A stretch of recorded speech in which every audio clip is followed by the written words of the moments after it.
Hello students.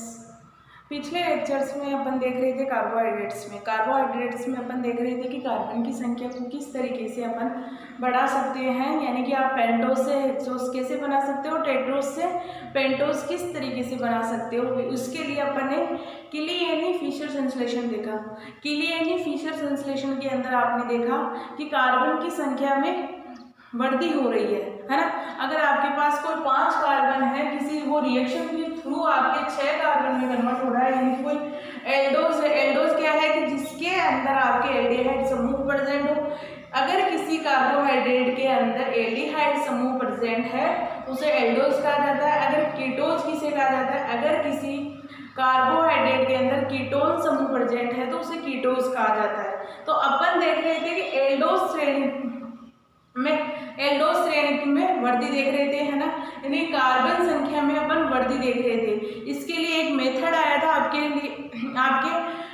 किली-एनी-फिशर संश्लेषण। इसके through अपन क्या कर रहे थे, कार्बन की संख्या में इंक्रीज कर रहे थे। आज देखेंगे अपन एल्डोज श्रेणी का अवरोहण, एल्डोज श्रेणी का अवरोहण।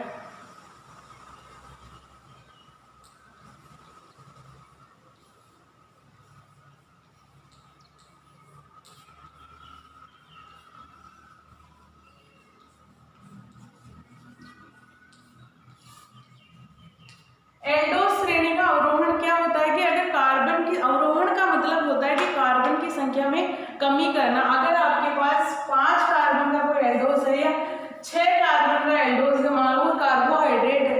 अगर कार्बोहाइड्रेट में कितने कार्बन होते हैं, 6 कार्बन होते हैं, यानी ग्लूकोज है, ग्लूकोज के अंदर 6 कार्बन होते हैं। उन 6 कार्बन में से एक कार्बन को कम कर देंगे अपन और केवल 5 कार्बन की कोई चेन बना देंगे, उसे कहा जाता है पेंटोज। ये कोई हेक्सोज है, हेक्सोज से अपन पेंटोज का निर्माण कर रहे हैं, इसे कहा जाता है एल्डोज श्रेणी में अवरोहण, कार्बन की संख्या में कमी आना। अब इसके लिए आपके कोर्स के अंदर 2 टाइप्स के मेथड है, ओके। एक तो आपके रफ विधि है, एक होगा आपके होल विधि, है ना। 2 मेथड के थ्रू अपन किसी भी कार्बन एल्डोज श्रेणी का अवरोहण कर सकते हैं, यानी डिग्रेडेशन कर सकते हैं, उसकी कार्बन की संख्या में कमी कर सकते हैं, उसे कहा जाता है अवरोहण। आपके 2 तरीके के मेथड है। फर्स्ट है आपके रफ मेथड, रफ विधि, और सेकंड है आपके होल विधि।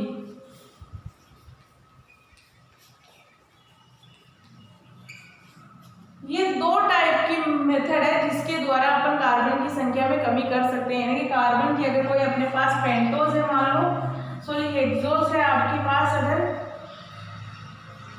तो उससे पेंटोज में कन्वर्ट कर सकते हैं।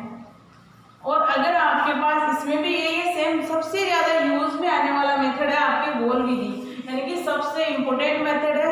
इसके द्वारा अपन किसी भी या तो अपन प्रैक्टिकली देखें कि लैब के अंदर किस विधि के द्वारा अपन एल्डोज बना सकते हैं, यानी कि कार्बन को कम किया जा सकता है, वो है रफ मेथड। रफ मेथड के द्वारा अपन इंडस्ट्रियल या प्रैक्टिकली दोनों मेथड अपन यूज कर सकते हैं। होल विधि है, ये भी प्रयोग में ली जाती है लेकिन कम ली जाती है।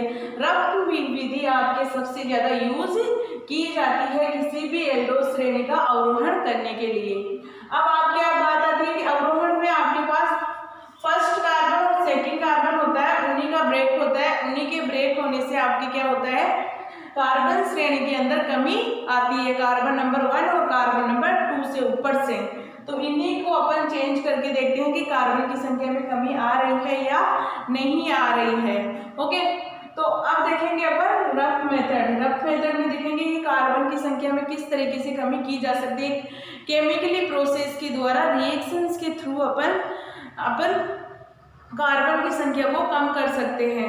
रिएक्शन में कई सारे स्टेप हो सकते हैं, कई सारे रिएजेंट यूज कर किसी भी कार्बन की संख्या को कम किया जा सकता है। जैसे कि अपन ने पिछले लेक्चर्स में देखा था कि कार्बन की संख्या को इंक्रीज किस तरीके से कर रहे थे, इंक्रीज कर रहे थे साइनोहाइड्रीन बना के, साइनोहाइड्रीन से फिर अपन कार्बन की संख्या को कम कर रहे थे। अब आप देखेंगे अपन कार्बन की संख्या में कमी देखेंगे किस तरीके से कम किया जा सकता है, ओके। अपन देख रहे हैं कि अब रफ मेथड के द्वारा किसी भी कार्बन की संख्या को किस तरीके से कम किया जा सकता है, यानी कि रफ मेथड इतना यूजफुल क्यों है, क्यों इसकी इतनी इम्पोर्टेंस है कि इतना कि किसी भी एल्डोज को बना सकता है, यानी कि एक कार्बन कम करके किसी भी एल्डोज को बना सकता है ये। ओके, तो देखो आपके कोई ग्लूकोज है, ग्लूकोज का अगर ब्रोमीन वाटर की प्रेजेंस में रिएक्शन करवाते हैं तो ब्रोमीन वाटर हमेशा क्या करता है, आपके ऑक्सीकृत करता है किसी भी अभिकारक को। तो ये ऑक्सीडाइज रिएजेंट है, ब्रोमीन वाटर हमेशा ये ऑक्सीडाइज करता है किसी भी कंपाउंड का, ये ऑक्सीडाइज करने में बहुत इजी रहता है ब्रोमीन वाटर से हमेशा का। ऑक्सीजन क्या होता है कि ऑक्सीजन का ऐड होना, तो ऑक्सीजन अपने ऐड होती है इसके अंदर ब्रोमीन वाटर की प्रेजेंस में। तो अब आपकी बात आती है कि किसका ऑक्सीकरण करेगा, सबसे ज्यादा इजी किसका करेगा, एल्डिहाइड समूह का। एल्डिहाइड समूह का ऑक्सीकरण करके किसमें कन्वर्ट करता है, COO समूह में, यानी कि कार्बोक्सिलिक समूह के अंदर कन्वर्ट करता है आपके ब्रोमीन वाटर। अगर ग्लूकोज की रिएक्शन ब्रोमीन वाटर की प्रेजेंस में करवाते हैं तो आपके एल्डोनिक एसिड बनता है। ये आपके एल्डोज है एक तरीके से, क्योंकि अपन किसी भी कार्बोहाइड्रेट को उसके फंक्शनल ग्रुप के थ्रू अपन बता सकते हैं कि वो एल्डोज है या कीटोज है। तो अगर आपके पास एल्डिहाइड समूह प्रेजेंट हो तो वो आपके क्या होता है, हमेशा एल्डोज। आप इसे एल्डोज भी बोल सकते हो और ग्लूकोज भी बोल सकते हो। ग्लूकोज इसका नाम हो गया और एल्डोज बोला जाता है आपके क्रियात्मक समूह के आधार पर। अगर अपन ब्रोमीन वाटर की प्रेजेंस में इसकी रिएक्शन करवाते हैं तो ब्रोमीन वाटर हमेशा ऑक्सीकृत करता है। ऑक्सीकृत किस समूह का करता है, एल्डिहाइड समूह का। एल्डिहाइड समूह का अगर ऑक्सीकरण हो रहा है तो किसमें कन्वर्ट होगा, COOH समूह के अंदर, यानी कि कार्बोक्सिलिक समूह के अंदर कन्वर्ट होता है। अब आता है कि COOH समूह के अंदर कन्वर्ट हो गया तो इसे क्या बोलेंगे अपन, एल्डोनिक एसिड। एल्डोनिक एसिड, इसे एल्डोनिक एसिड कहा जाता है क्योंकि एल्डोज है। अब अपने पास COOH समूह आ गया तो इसे एल्डोनिक एसिड कहा जा सकता है। अब इसकी रिएक्शन करवाते हैं किसी CaOH, कैल्शियम हाइड्रोक्साइड की प्रेजेंस में रिएक्शन करवाते हैं। जब आपके किसी भी सोल्ट की प्रेजेंस में रिएक्शन करवाते हैं तो वो एक लवण ही बनाता है, यानी कि सोल्ट ही बनाता है। कैल्शियम हाइड्रोक्साइड के पास करवाएंगे रिएक्शन तो क्या होगा, एल्डोनिक एसिड का लवण बनेगा, यानी कि इसका सोल्ट बनेगा, इसका सोल्ट बनेगा आपके पास, यानी कि लवण के अंदर कन्वर्ट हो जाता है हमेशा। तो COO, Ca और CHO और सेम आपके इस तरीके से ही रह गया। कन्वर्ट किसमें, जो आपके कार्बोक्सिलिक समूह था उससे H तो रिमूव हो गया और उसमें कैल्शियम ऐड हो गया, तो ये हो गया सोल्ट हो गया आपके। तो अब इस सोल्ट की रिएक्शन अगर अपन H2O2 की प्रेजेंस में करवाएं, फेरिक सल्फेट की प्रेजेंस में करवाते हैं तो क्या करता है, ये समूह आपके क्या करेगा, यहाँ से CO2 यानी कि जो गैस COOH है इसका आगे कुछ नहीं हो सकता, क्या हो सकता है ज्यादा से ज्यादा, वो कन्वर्ट किसमें हो जाता है, CO2 के अंदर, यानी कि आपके कार्बन डाइऑक्साइड रिलीज हो जाएगी यहाँ से, कैल्शियम जो बाहर निकल जाएगा और बचेगा कौन सा समूह, आपके 4 कार्बन वाला समूह बचता है, 4 या 5 कार्बन वाला समूह बचता है। अब 6 कार्बन था अपने पास, ये हो गया अपने पास हेक्सोस से पेंटोस में कन्वर्ट हो गया। तो अपन ने देखा है कि रफ मेथड से अपन इजीली किसी भी कार्बन की संख्या में कमी कर सकते हैं। अपने पास हेक्सोस था, हेक्सोस से अपन ने क्या किया, पेंटोस में कन्वर्ट किया। किस तरीके से किया, पहले अपन ने ब्रोमीन वाटर लिया, ब्रोमीन वाटर से उसका ऑक्सीडाइज करवाया, ऑक्सीडाइज करवाने के बाद में एल्डोनिक एसिड बना। एल्डोनिक एसिड का फिर से अपन ने किसमें, कैल्शियम हाइड्रोक्साइड की प्रेजेंस में रिएक्शन करवाई। कैल्शियम हाइड्रोक्साइड क्या करता है, आपके सोल्ट का निर्माण करता है, यानी कि एल्डोनिक सोल्ट का निर्माण किया इसने। एल्डोनिक सोल्ट से फिर से अपन ने क्या किया, प्रोक्साइड्स की प्रेजेंस के अंदर या फेरिक सल्फेट दोनों रिएजेंट लिए, दोनों रिएजेंट्स की प्रेजेंस में क्या हुआ, CO2 तो यहाँ से रिलीज हो गई और जो आपके पास समूह बचा वो एक कार्बन कम वाला एल्डोस शेष रह जाता है। ओके, तो इस तरीके से रफ मेथड विधि से अपन 6 कार्बन से 5 कार्बन वाला प्रोडक्ट प्राप्त कर सकते हैं। यह आपके इम्पोर्टेंट है एग्जाम के पॉइंट ऑफ व्यू, क्योंकि ये एग्जाम में बहुत ज़्यादा पूछा जाता है आपके कि रफ मेथड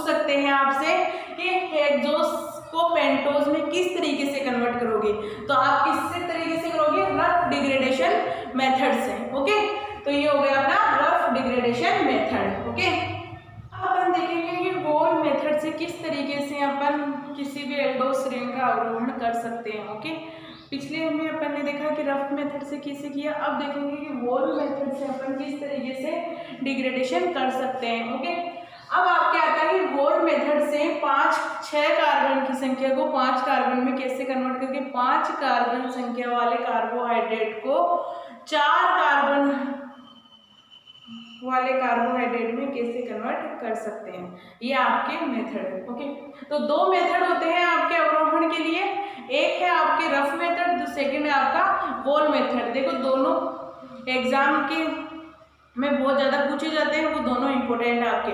अगर आपको पूछ ले कि एल्डोस से कोई आपके पास हेक्सोस है, हेक्सोस को किस तरीके से पेंटोज में कन्वर्ट किया जा सकता है, अगर किसी मेथड का नाम मेंशन ना करे एग्जाम में, तो दोनों में से कोई सा भी कर सकते हैं। तो अब आता है आपके लिए, मान लो है आपके पास कौन सा है, हेक्सोस है, हेक्सोस में मैंने लिया है ग्लूकोज, ये हेक्सोस है।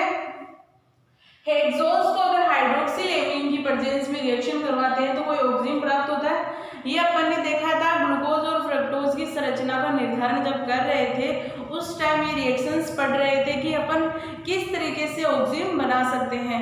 ऑक्सीजन बनाने के लिए क्या ले रहे थे, हाइड्रोक्सिल एमीन ले रहे थे। हाइड्रोक्सिल एमीन से क्या बन रहा था, ऑक्सीजन का निर्माण हो रहा था। फ्रक्टोज के अंदर भी ऑक्सीजन का निर्माण हो रहा था और ग्लूकोज के अंदर भी ऑक्सीजन का निर्माण हो रहा था। तो अपने पास हेक्सोस है, हेक्सोस को अपन हाइड्रोक्सिल एमीन से कराते हैं तो ऑक्सीजन बनता है, अपने पास ऑक्सीजन प्राप्त होता है।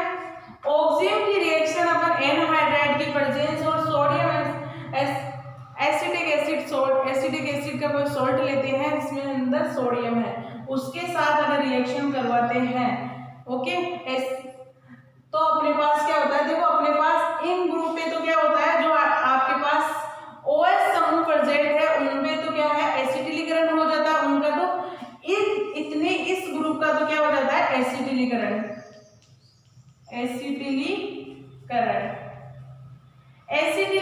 हो जाता है इस ग्रुप का। और जो ऊपर आपके पास जो ऑक्सीजन बना था उसके पास H2 रिमूव हो जाता है, यहाँ से H2 रिमूव हो जाता है और साइनाइड में कन्वर्ट हो जाता है।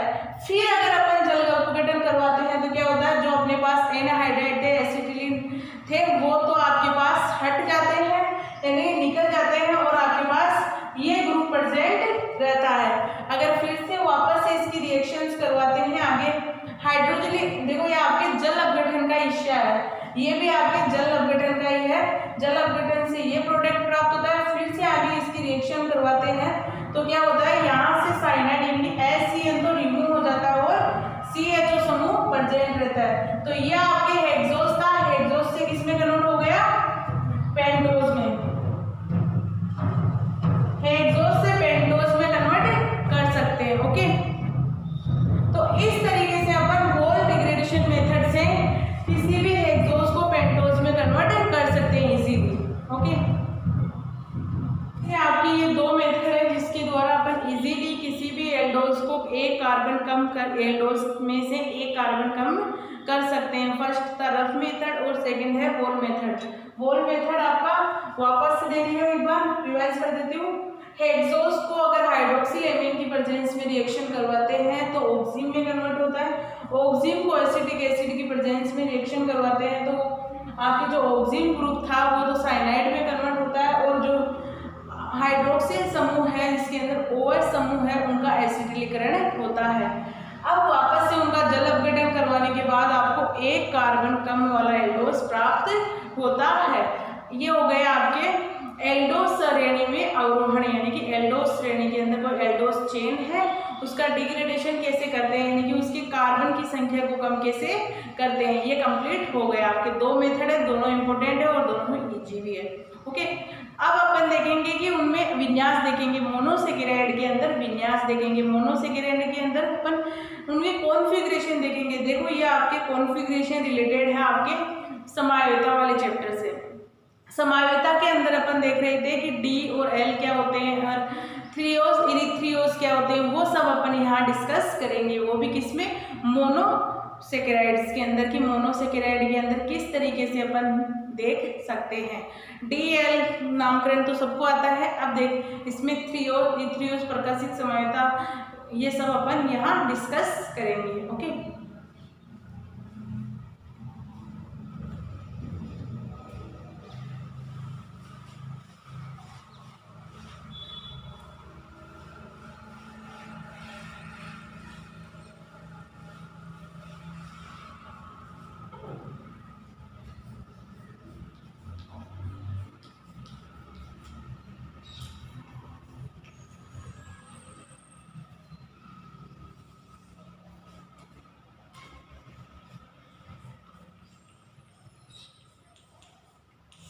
अब अपन देखेंगे कि कोई भी मोनोसेकेराइड है आपके, जैसे डी ग्लूकोज लिखा हुआ आता है, एल फ्रक्टोज लिखा हो जाता है, डी थ्रियोज, एल थ्रियोज, ये सब लिखा हुआ होता है। किस तरीके से इनकी पहचान करते हैं, क्या इन्हें डिफाइन कर सकते हैं कि किसमें एल होगा, किसमें डी होगा।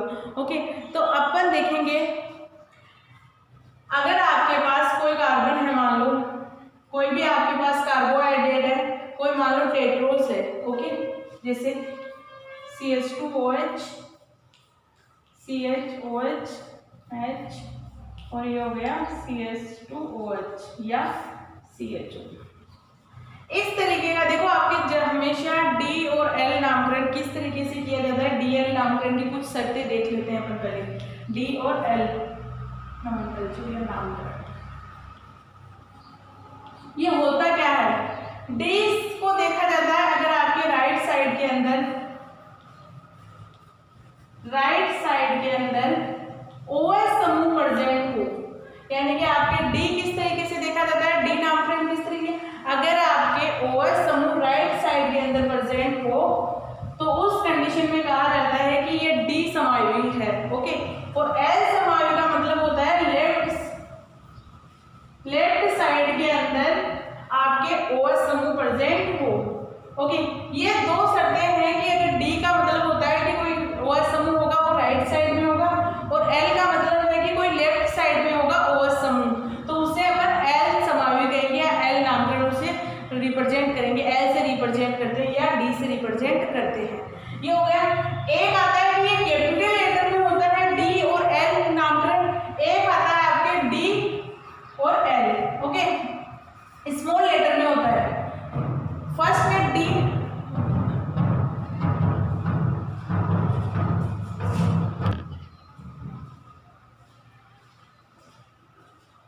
थोड़ा ज्यादा ही शोर हो रहा है ना।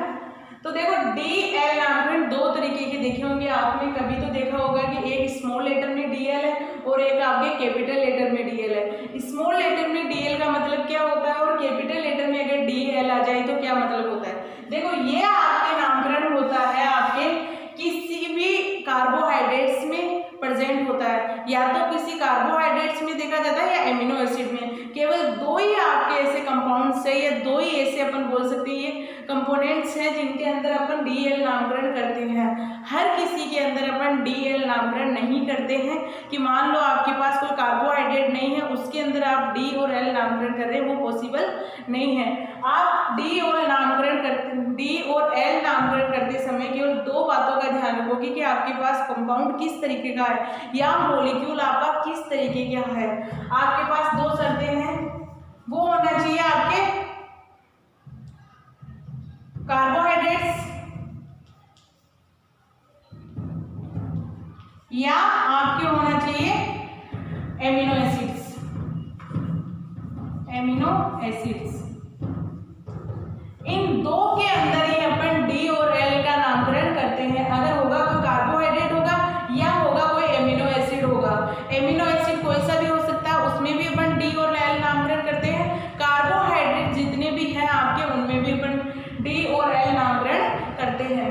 D और L नामकरण करते हुए अगर D देखना है तो अपने को देखना है कि राइट समूह के अंदर OH समूह होना चाहिए या अपन देखते हैं कि NH2 समूह होना चाहिए, यानी कोई एमिनो एसिड के अंदर देख रहे हैं तो NH2 समूह देखेंगे और अगर अपन कार्बोहाइड्रेट्स में देख रहे हैं तो OH समूह देखेंगे। अब बात आती है कि L कब देखेंगे, अगर लेफ्ट साइड के अंदर OH समूह है या कोई एमिनो एसिड है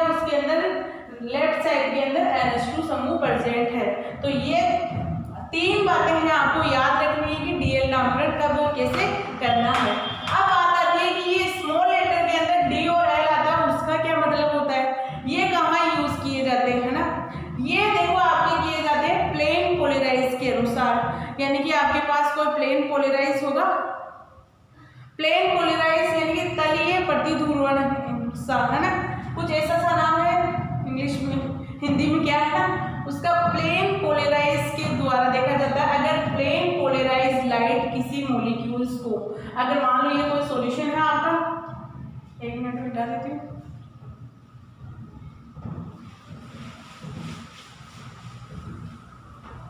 अगर आपके कोई डी और एल नामकरण, अगर आपको देखना है कोई सॉल्यूशन है, आपका टेस्ट ट्यूब है, उसमें अगर आपके पास कोई सॉल्यूशन है, आपका कोई सा भी हो सकता है, डी एल नामकरण ये किसी के लिए भी कर सकते हैं। अगर आपके पास ये डी है और ये एल है, देखो जितने भी डी है वो ये डी हो सकते हैं, यानी कि स्मॉल लेटर वाला डी हो सकता है, लेकिन आपके जो आपके स्मॉल लेटर में डी प्रेजेंट है वो कंपलसरी नहीं है कि वो सभी आपके डी हो, यानी डी नामकरण शो करे। अगर आपके पास इसमें से कोई लाइट पास कर रहे हैं, ओके, अगर इस लाइट को प्लेन पोलराइज के थ्रू अगर राइट साइड में अगर घुमा दे, है ना, राइट साइड में अगर लाइट को घुमा दे तो हम बोलेंगे कि ये डी है सब, ओके, डी यूज करते हैं स्मॉल लेटर वाला डी। और अगर आपके पास किसी लाइट को एंटी क्लॉकवाइज घुमा दे तो उस समय अपन बोलते हैं कि ये एल प्रेजेंट है अपने पास, ओके। तो ये होता है, ये डिपेंड करता है आपके प्लेन पोलराइज पर कि आपके पास जो लाइट किसी सॉल्यूशन में से पास कर रहे हो वो क्लॉकवाइज रोटेट कर रही है या एंटी क्लॉकवाइज रोटेट कर रही है। अगर आपकी क्लॉकवाइज रोटेट कर रही है तो डी रिप्रेजेंट करते हैं, और अगर आपके पास एंटी क्लॉकवाइज कोई लाइट रोटेट कर रही है तो उसे एल से रिप्रेजेंट करते हैं। तो ये हो गया आपके पास कैपिटल लेटर में डी एल का मतलब क्या होता है और स्मॉल लेटर के अंदर डी और एल का मतलब क्या होता है। हो गया, ये कंप्लीट हो गया। अब देखेंगे कि मोनोसेकेराइड के अंदर कॉन्फ़िगरेशन किस तरीके से देखी जाती है, यानी कि डी और एल नामकरण किस तरीके से किए जाते हैं, वही रूल लगाना है आपको।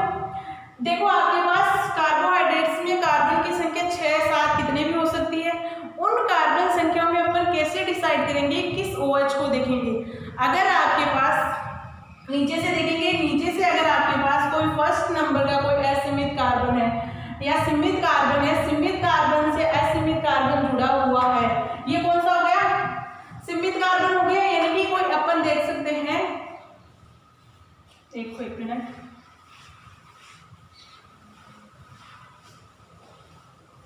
अपन को देखना है नीचे से कोई कार्बन है आपके पास, नीचे से सेकेंड नंबर कार्बन पर अपन को देखना है कि वो किस तरीके का कार्बन है। अगर आपके पास यहाँ HH होता है तो अपन इसे नेगलेक्ट कर देंगे, क्योंकि H और H में तो अपन बता ही नहीं सकते कि D कौन सा होगा, L कौन सा होगा। केवल अगर यहाँ OH समूह प्रेजेंट है तो उस कंडीशन में देखेंगे ये राइट साइड में है या लेफ्ट साइड में। तो ये किस साइड में है, आपके राइट साइड में है।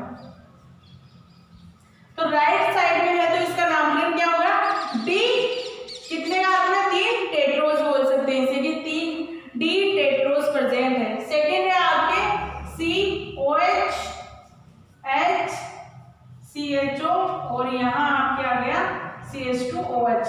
तो इस कंडीशन में देखेंगे कि अपने पास OH समूह कहाँ प्रेजेंट है, लेफ्ट साइड में। तो लेफ्ट साइड में प्रेजेंट है तो इसे L से रिप्रेजेंट करेंगे, L से रिप्रेजेंट करने के बाद में इसे बोलेंगे ट्रायोज। 3 है तो ट्रायोज बोल देंगे, क्योंकि आपके पास समूह जो आपके पास क्रियात्मक समूह वो एल्डिहाइड समूह प्रेजेंट है। तो इस तरीके से आप डी और एल नामकरण करते हैं। अब बात आती है कि देखो कार्बोहाइड्रेट्स में थ्रियोज नामकरण यूज किए जाते हैं या इनमें किए जाते हैं डी और एल नामकरण। अब देखते हैं कि थ्रियोज क्या होते हैं, इरिथ्रियोज क्या होते हैं, ओके।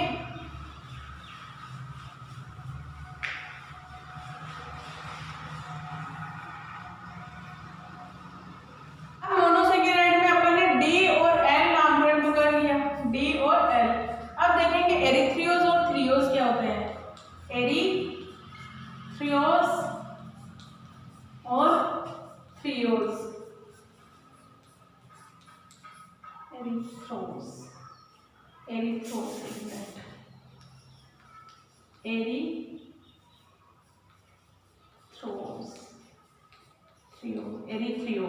ओके, एरिथ्रियोज क्या होता है, थ्रियोज क्या होता है? अगर आपके पास कोई OH समूह प्रेजेंट है या कोई सेम ग्रुप है, देखो इन दोनों का नामकरण करेंगे। इसमें देखा जाता है कि दो कार्बन है, दो कार्बन कौन से हैं? कायरल कार्बन बोल सकते हो या असमित कार्बन बोल सकते हो।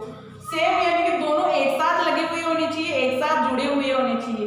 ओके, दो कार्बन है आपके, दोनों कार्बन पे कोई समूह सेम होना चाहिए, एक ग्रुप एटलीस्ट सेम होना चाहिए, यानी कि दोनों कार्बन पर अगर मान लो ये आपके COH होना चाहिए, इस पे जो दूसरा कार्बन जुड़ा हुआ है उसके ऊपर भी OH ही होना चाहिए। यहाँ कोई सा भी ग्रुप हो सकता है, लेकिन आपके पास दोनों कार्बन पे क्या होना चाहिए?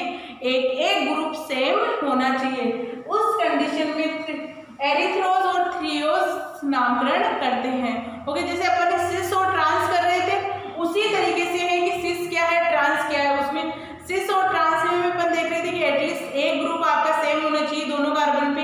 अगर कोई हेलाइड है तो हेलाइड, जैसे कि आप देख रहे थे कि कोई H है और CH3 है, CH3 है, तो इस कंडीशन में अपन बोल रहे थे कि दोनों में एक ग्रुप तो सेम होना चाहिए। अगर यहाँ कोई X भी ऐड है तो उस कंडीशन में कोई फर्क नहीं पड़ता, लेकिन दोनों कार्बन पर केवल एक ग्रुप तो सेम है, तो उस कंडीशन में बोल रहे थे कि आपका कौन सा है? सिस है।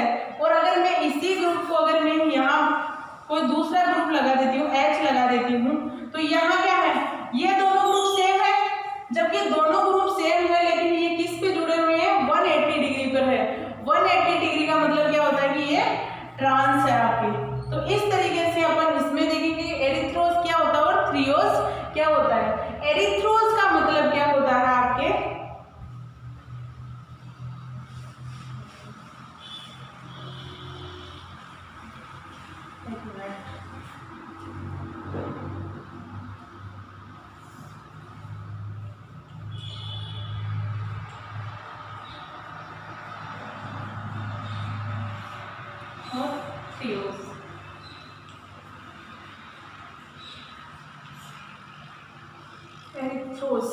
एरिथ्रोज का मतलब होगा कि अगर दो कार्बन है, दोनों कार्बन आपके क्या है? असीमित कार्बन है। असीमित कार्बन पर जो समूह प्रेजेंट है, यानी कि सेम समूह प्रेजेंट, वो सेम साइड में होना चाहिए। तो देखो यहाँ सेम ग्रुप सेम साइड में प्रेजेंट होना चाहिए, सेम साइड में प्रेजेंट होना चाहिए। ओके, और यहाँ क्या आएगा? थ्रियोज में होता है कि सेम ग्रुप होंगे लेकिन वो डिफरेंट साइड में होंगे, एक साइड में ना होकर डिफरेंट साइड में होंगे। ओके, तो अपन बोलेंगे डिफरेंट साइड में प्रेजेंट होना चाहिए, प्रेजेंट होना चाहिए। ओके, अभी अपन एग्जांपल्स करेंगे तो उसके द्वारा अपन को इजीली समझ में आ जाएगा क्या होता है थ्रियोज और इथ्रियोज। अब अपन में कुछ एग्जांपल्स के द्वारा समझाती हूँ कि एरिथ्रोज क्या और थ्रियोज क्या है। ओके, मान लो कार्बोहाइड्रेट आपके कोई सा भी हो सकता है ना, उस कार्बोहाइड्रेट्स में देखेंगे अपन, मान लो ये है आपके ग्लूकोज है,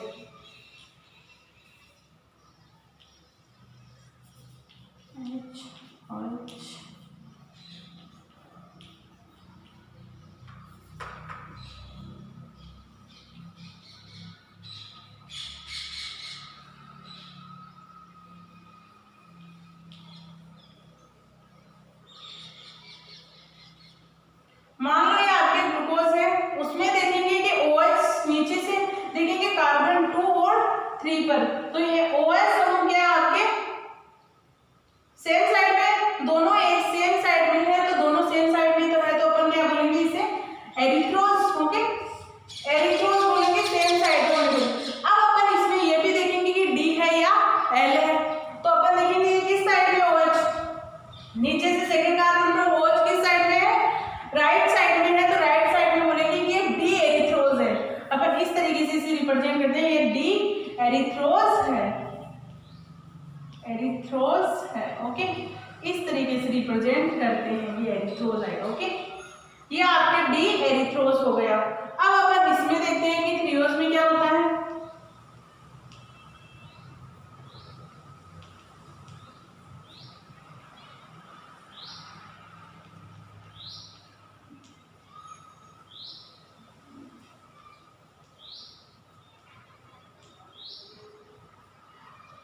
अब इसमें देखेंगे जो आपके सेम समूह है OH ले लो या H ले लो, थ्रियोज एरिथ्रियोज में आपको एक समूह कंसीडर करना है, कोई सा भी कर सकते हो जो आपको सुटेबल हो ना। तो अब देखेंगे इसमें OH समूह क्या है, दोनों डिफरेंट साइड पे है। ओके, तो दोनों डिफरेंट, इस कार्बन पर तो इस साइड में यानी कि राइट साइड में, इस कार्बन में क्या है लेफ्ट साइड में। तो अपन देखेंगे ये कौन सा होगा, थ्रियोज हो गया। अब ये कौन सा थ्रियोज हो गया, अपन D और L नामकरण भी साथ में कर सकते हैं। तो देखेंगे सेकंड कार्बन पर OH कहाँ है, लेफ्ट साइड में है, तो लेफ्ट साइड में बोलेंगे कि L थ्रियोज है। लेकिन यहाँ कोई कंडीशन नहीं है कि हमेशा आपके जो एरिथ्रोज होंगे वो हमेशा D ही होंगे, L भी हो सकते हैं, क्योंकि अगर ये दोनों OH एक साइड में आ जाते हैं तो उस कंडीशन में बोल सकते हैं कि L एरिथ्रियोज है। ओके, और यहाँ पे कोई कंडीशन ये नहीं है कि आपके पास हमेशा थ्रियोज होंगे वो L ही होंगे, D भी हो सकते हैं। तो यहाँ अपन ये नहीं बोल सकते कि L होगा वो हमेशा थ्रियोज होगा या D होगा वो एरिथ्रियोज होगा, कोई सा भी हो सकता है। D एरिथ्रियोज भी हो सकता है, सॉरी D थ्रियोज भी हो सकता है और L थ्रियोज भी हो सकता है। ओके, तो ये दो नामकरण भी अपन कर सकते हैं। ये आपके थ्रियोज एरिथ्रियोज आपके सिस ट्रांस एंटीसिन RS जिस तरीके से अपन ये पढ़ रहे थे समाधान के अंदर वो भी सेम ही है, लेकिन थ्रियोज एरिथ्रियोज और D और L नामकरण हमेशा कार्बोहाइड्रेट्स में किए जाते हैं। ओके, मोस्टली थ्रियोज एरिथ्रियोज का तो कॉन्सेप्ट अपन कार्बोहाइड्रेट्स में करते हैं, लेकिन अदर कंपाउंड्स में भी कर सकते हैं, अदर मॉलिक्यूल्स में भी कर सकते हैं, लेकिन D और L नामकरण हमेशा या तो कार्बोहाइड्रेट्स में करेंगे या अमीनो एसिड्स के अंदर ही करते हैं। तो आपका ये मोनोसेकेराइड में विन्यास कंप्लीट हो चुका है। नेक्स्ट देखेंगे नेक्स्ट लेक्चर में। Okay, thank you.